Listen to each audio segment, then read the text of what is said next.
তাহলে এখন ভারতকে আর না তো অপরিশোধিত তেলের জন্য হাহাকার করতে হবে, আর নাই কোনো দেশের সামনে হাত পাততে হবে। আসলে বর্তমানে ইসরায়েল ও ইরানের মধ্যে বাড়তে থাকা যুদ্ধের কারণে রাশিয়ার মতো দেশ থেকে ভারতে আসা ক্রুড অয়েলের সরবরাহ পুরোপুরি ব্যাহত হয়ে গেছে।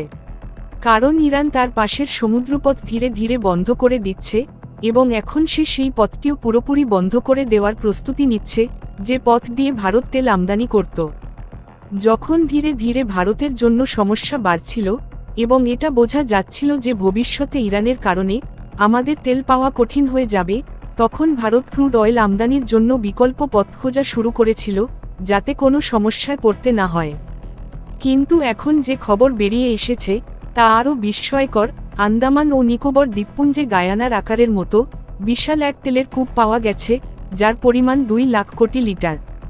অর্থাৎ ইরান যদি তেল পাঠানো বন্ধ করে দেয় বা পুরো রাস্তাই বন্ধ করে দেয়, তবুও ভারতের কিছুই বিগড়াবে না। কারণ এই আন্দামানে পাওয়া বিশাল তেলক্ষেত্রের কারণেই ভারতের অর্থনীতি 5 গুণ বেড়ে $20 ট্রিলিয়ন পর্যন্ত পৌঁছে যেতে পারে। চলুন তাহলে এই পুরো উন্নয়ন ঠিক কী এবং এই আবিষ্কার নিয়ে ঠিক কী কী দিক দেখা যাচ্ছে তা এই ভিডিওতে বিশদে বোঝা যাক। তবে তার আগে একটা বড় অনুরোধ, ভারতের আন্দামানে এত বড় তেলের কূপ পাওয়া গেছে, তার জন্য ভিডিওটা একটা লাইক দিন এবং চ্যানেলটা সাবস্ক্রাইব করুন, কারণ এটা আপনার 1 সেকেন্ডের কাজ, কিন্তু আমাদের জন্য অনেক বড় সাহায্য। দেখুন আসলে বিষয়টা কি। ভারত যতগুলো তেলের কূপ এখন পর্যন্ত খুঁজে পেয়েছে, তার মধ্যে অধিকাংশ কূপ থেকে ড্রিলিং করে পূর্ণ ক্ষমতায় তেল উত্তোলন করা হচ্ছে। কারণ এই ক্রুড অয়েলকেই পরিশোধন করে ডিজেল, পেট্রোল এবং অন্যান্য নানা ধরনের জ্বালানিতে রূপান্তর করা হয়, যেগুলো ভারতে বিশাল পরিমাণে ব্যবহার হয় চলন্ত গাড়ি, কল কারখানা এবং নানা রকম যন্ত্রপাতি চালাতে। তবে ভারতের সব কটি তেলক্ষেত্র মিলিয়ে প্রতিদিন সর্বোচ্চ 6 লাখ ব্যারেল ক্রুড অয়েলই তোলা সম্ভব হয়, যা ভারতের মোট চাহিদার বড়জোর 10 থেকে 12% পূরণ করতে পারে, যার ফলে বাকি 88% তেল ভারত বর্তমানে অন্যান্য দেশ থেকে আমদানি করে। সোজা ভাষায় বললে, যখন তেলের জন্য এত বেশি নির্ভরশীলতা অন্য দেশগুলোর উপর থাকে, তখন ইরানের মতো দেশ যুদ্ধের কারণে রাস্তাঘাট বন্ধ করে দিলে ভারতের সমস্যা তো হবেই। যখন এই খবর আসতে শুরু করল যে ইরান ভারতের জন্য ক্রুড অয়েলের পথ পুরোপুরি বন্ধ করতে চলেছে, তখন ভারতের যত রিফাইনারি আছে তারা বিকল্প খোঁজাখুঁজি শুরু করল এবং পশ্চিম আফ্রিকার দিকে মনোনিবেশ করল, যাতে সেখান থেকে তেল আনা যায়। কিন্তু ঠিক তখনই যখন ভারতের রিফাইনারিগুলো পশ্চিম আফ্রিকার দিকে মনোযোগ দিচ্ছে, সেই সময়ই ভারতের তেল ও প্রাকৃতিক গ্যাস মন্ত্রী হরদীপ সিং পুরী আন্দামানে পাওয়া বিশাল তেলক্ষেত্রের এমন এক তথ্য সামনে আনলেন, যা শুনে যারা খবরটি পেয়েছেন তাদের বুক গর্বে ফুলে উঠেছে।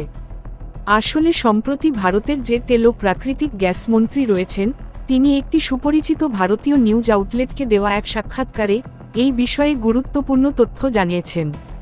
ওই সাক্ষাৎকারে তিনি বলেছেন, ভারত এখন এক গেম চেঞ্জিং অয়েল রিজার্ভের সন্ধানে রয়েছে। তিনি আন্দামান অঞ্চলে আবিষ্কৃত একটি তেলের কূপের উল্লেখ করেন, যেখানে এখন ক্রুড অয়েলের রিজার্ভ পাওয়ার সম্ভাবনা দৃশ্যমান হয়ে উঠেছে। এই কাঁচা তেলের কূপের যে পরিমাণ বলা হচ্ছে তা সত্যিই চমকে দেওয়ার মতো, কারণ এর তুলনা সরাসরি করা হচ্ছে দক্ষিণ আমেরিকার ছোট দেশ গায়ানায় মার্কিন কোম্পানি এক্সন মোবিল কর্তৃক আবিষ্কৃত একটি বিশাল তেল রিজার্ভের সঙ্গে। যদি আপনি না জানেন তাহলে জেনে রাখুন, ঠিক 10 বছর আগে অর্থাৎ 2015 সালে দক্ষিণ আমেরিকার ছোট দেশ গায়ানার ভাগ্য যেন একেবারে বদলে গিয়েছিল। কারণ সেই সময় এক্সন মোবিল সেখানে একটি বিশাল তেল ক্ষেত্র আবিষ্কার করে, যার মধ্যে প্রায় 11 বিলিয়ন ব্যারেল কাঁচা তেলের ভাণ্ডার ছিল। সেই জায়গা থেকেই ক্রমাগত তেল উত্তোলন করে আজ গায়ানা এতটাই এগিয়ে গেছে যে বর্তমানে তারা প্রতিদিন প্রায় 6.5 লক্ষ ব্যারেল ক্রুড অয়েল উৎপাদন করছে এবং 2030 সালের মধ্যে তাদের উৎপাদন ক্ষমতা 1.3 মিলিয়ন ব্যারেল প্রতিদিন ছুঁয়ে ফেলবে। এখন চলুন জেনে নিই কিভাবে এই তেলের ভাণ্ডার পর্যন্ত ভারত পৌঁছল। আসলে এই তথ্য বহুদিন ধরেই সামনে আসছিল যে আন্দামানের বিভিন্ন অংশে একাধিকবার অনুসন্ধানের সময় হাইড্রোকার্বনের উল্লেখযোগ্য রিজার্ভ পাওয়া গিয়েছে।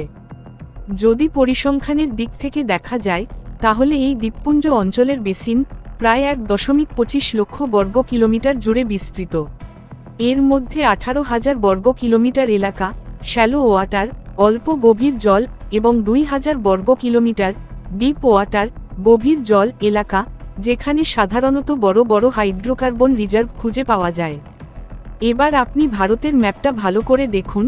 এই ম্যাপে সবুজ রঙে হাইলাইট করা এলাকাগুলো সেই সব অঞ্চল যেখানে ইতিমধ্যেই অনুসন্ধান শেষ হয়েছে এবং সেখান থেকে তেল উত্তোলন শুরু হয়ে গেছে। হলুদ রঙে যে অঞ্চলটি হাইলাইট করা হয়েছে সেটা ক্যাটেগরি 2 এর মধ্যে পড়ে, মানে সেখানে তেল ও প্রাকৃতিক গ্যাসের অনুসন্ধান হয়েছে, তবে এখনও পর্যন্ত উত্তোলন শুরু হয়নি। আর গোলাপি রঙে চিহ্নিত এলাকাটি হলো এমন অঞ্চল যেখানে অপরিশোধিত তেল পাওয়ার সম্ভাবনা রয়েছে, কিন্তু এখনও পর্যন্ত সেখানে কোনো অনুসন্ধানই করা হয়নি। অর্থাৎ আন্দামান ও নিকোবর দ্বীপপুঞ্জ এখন ক্যাটেগরি 2 এর অন্তর্ভুক্ত, যেখানে অনুসন্ধান তো হয়েছে, তেল ও গ্যাসের উপস্থিতিও নিশ্চিত হয়েছে, কিন্তু এখনও পর্যন্ত সেখানে তেল ও গ্যাস উত্তোলনের কাজ শুরু হয়নি। কারণ এখনও এই এলাকাগুলিকে ধাপে ধাপে উন্নয়ন করে অপরিশোধিত তেল ও প্রাকৃতিক গ্যাস উত্তোলনের প্রক্রিয়া শুরু করা হচ্ছে। যেখানে আন্দামান ও নিকোবর দ্বীপপুঞ্জের কথা আসে, সেখানে ভারতের তেল ও প্রাকৃতিক গ্যাস মন্ত্রী হরদীপ সিং পুরী সম্প্রতি বলেছেন যে এই অঞ্চলে 2 লাখ কোটি লিটার কাঁচা তেলের ভাণ্ডার রয়েছে। তিনি জানান, যদি এখান থেকে কাঁচা তেল উত্তোলন শুরু হয়ে যায় তাহলে ভারতের অর্থনীতি 5 গুণ বৃদ্ধি পেতে পারে এবং তা $20 ট্রিলিয়ন পর্যন্ত পৌঁছে যেতে পারে। কারণ যেমনটা আমরা আগেই জানিয়েছি, বর্তমানে ভারতের প্রায় 88% কাঁচা তেল সৌদি আরব, রাশিয়া ও আমেরিকার মতো দেশ থেকে আমদানি করতে হয়। যদি বৃহৎ পরিসরে এই কাঁচা তেল ভারতের মাটিতেই পাওয়া যায় তাহলে আমাদের আর বাইরের দেশ থেকে আমদানি করার প্রয়োজন হবে না। ভারত প্রতি বছর শুধু কাঁচা তেলের জন্য $150 বিলিয়ন বেশি টাকা বিদেশে ব্যয় করে দেয়। কিন্তু যদি এই অর্থ দেশের অন্য উন্নয়নমূলক কাজে ব্যবহৃত হয় তাহলে ভারত নিজের উন্নয়নও অনেক গুণ বাড়াতে পারবে। আর যত বেশি ভারত আত্মনির্ভর হবে ততই বিদেশি দেশগুলো ভারতের মধ্যে বিনিয়োগ করতে আগ্রহী হয়ে উঠবে। তাই এতে কোনো সন্দেহ নেই যে ভারতের অর্থনীতি 5 গুণ বাড়তে পারে, বরং এই লক্ষ্য সহজেই অর্জনযোগ্য। উপরন্তু বর্তমানে যেভাবে ইরান ও ইসরায়েলের মধ্যে যুদ্ধ চলছে তাতে আশঙ্কা করা হচ্ছে যে এই যুদ্ধ আরও ভয়াবহ আকার নিতে পারে। কারণ মধ্যপ্রাচ্যে আমেরিকাও সম্প্রতি তাদের ফাইটার জেট পাঠিয়ে দিয়েছে। তাই যখন পুরো বিশ্ব ওই অঞ্চলের যুদ্ধ নিয়ে ব্যস্ত থাকবে তখন ভারতের উচিত নিজের ভবিষ্যৎ সুরক্ষিত করতে আন্দামান নিকোবরের তেলের কূপে কাজ জোরদার করা। এই সম্পূর্ণ আলোচনার সারমর্ম হল, বর্তমানে ইরান ইসরায়েল সংঘাত এবং তার ফলে রাশিয়া থেকে ভারতের অপরিশোধিত তেলের আমদানি বাধাপ্রাপ্ত হওয়ায় দেশ এক গুরুতর জ্বালানি সংকটের মুখে পড়ছিল। কিন্তু সেই সংকটের মাঝেই আশার আলো হয়ে উঠেছে আন্দামান ও নিকোবর দ্বীপপুঞ্জে আবিষ্কৃত বিশাল কাঁচা তেলের ভাণ্ডার, যার পরিমাণ 2 লাখ কোটি লিটার। এই আবিষ্কার ভারতকে জ্বালানি ক্ষেত্রে স্বনির্ভর করে তুলতে পারে এবং দেশের অর্থনীতিকে $20 ট্রিলিয়ন দিকে নিয়ে যেতে পারে। ভারত যদি এই তেল উত্তোলন ও পরিশোধনের কাজ দ্রুতগতিতে শুরু করে তাহলে শুধু তেল আমদানির উপর নির্ভরশীলতা কমবে না, বরং বিদেশে যে বিপুল পরিমাণ বৈদেশিক মুদ্রা ব্যয় হয় তা দেশের অভ্যন্তরীণ উন্নয়নে কাজে লাগানো যাবে। এই আবিষ্কার কেবলমাত্র একটি অর্থনৈতিক পরিবর্তন নয়, বরং ভারতের ভবিষ্যৎ শক্তির নিরাপত্তা ও কৌশলগত স্বাধীনতার একটি ঐতিহাসিক পদক্ষেপ। তাই আন্দামান ও নিকোবরের এই তেলক্ষেত্র ভারতের জন্য এক গেম চেঞ্জার প্রমাণ হতে পারে। বাকিটা আপনাদের কি মতামত কমেন্টে অবশ্যই জানাবেন। আর যদি ভিডিওটি ভালো লেগে থাকে তাহলে একটি লাইক দিন ও বন্ধুদের সঙ্গে শেয়ার করুন, যেন তারাও এই গুরুত্বপূর্ণ তথ্য জানতে পারে। এই রকম আরও জ্ঞানবর্ধক ভিডিও পেতে চ্যানেলটি সাবস্ক্রাইব করে বেল আইকনে অল নোটিফিকেশন অন করে নিন। জয় হিন্দ।